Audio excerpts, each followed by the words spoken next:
Respect is one of those things that can take a while to develop, whether that be for others or even ourselves. When it comes to teaching respect to young children, it's even more important that we recognize the process needed to truly develop a respect for others and themselves. Think back to how your parents or caretakers taught you what it meant to respect. What were some of the things that they would say or that they would show you in order to convey this idea of respect?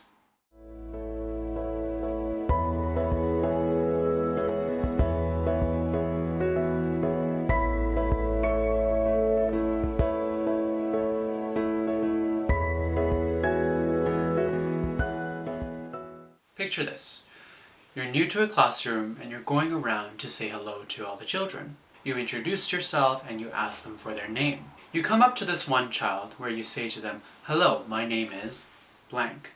What is your name?" They turn to look at you and then they go back to what they're doing. You then say to the child, "It looks like you're very focused on what you're doing. Well, you know my name and I hope I can get to know your name later on." Fast forward to later in the day. This same child is having an issue with their friends, and you walk over to help them. You kneel down to ask them what's going on and to try to understand the situation. The child turns their head away from you and ignores what you're saying, despite you trying to help them. The next day, while playing outside, this child comes up to you and asks for a toy. Fast forward a few days, and you notice that your interactions start to develop this pattern. When you try to talk to this child doesn't respond. When this child wants something, or has an issue, or is seeking attention, they quickly come to you and talk to you, expecting a response. Take some time to think about how you would feel in this moment. What do you think this pattern is telling you about, one, this child, and two, how they view you as an individual in this class?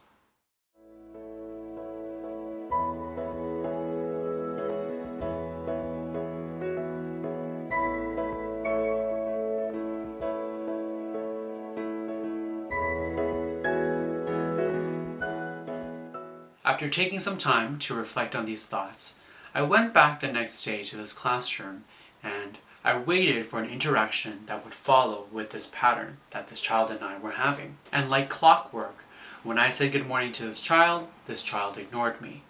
But later in the afternoon, when this child wanted a bike, they very quickly came up to me and asked me for a bike. I then knelt down and said to the child, "You know, I noticed that when I'm trying to talk to you, when I want to see how you're doing, I ask you about your lunch, you ignore me.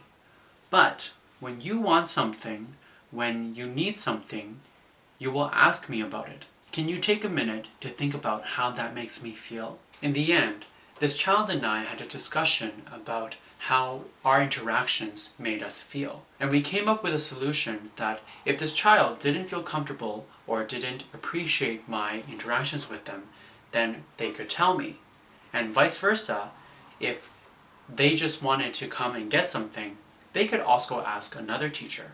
On the flip side, recognizing that we were spending time together because we were in the same classroom, I invited the child to think about how we could, instead of avoiding each other, take time to share how we were feeling to better understand how we could interact with one another. This way, we could explore what it looks like to respect each other as individuals in this classroom. A few weeks went by, and this child and I took time to better understand one another. They explored my interest, I explored theirs.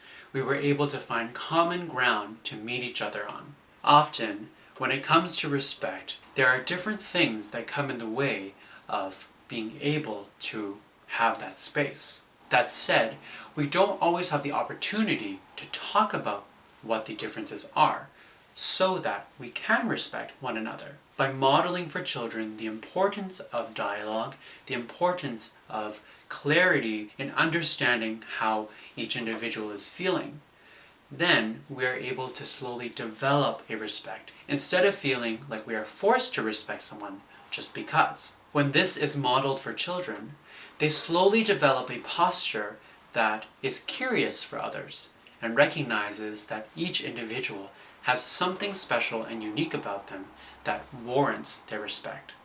They then move from feeling like they are forced to respect someone to instead feeling like they want to respect someone because they want to get to know the uniqueness and difference within another individual. As we model this for young children, they are able to take the process of exploring a posture of respect to then become curious of the world around them as they watch, think, be.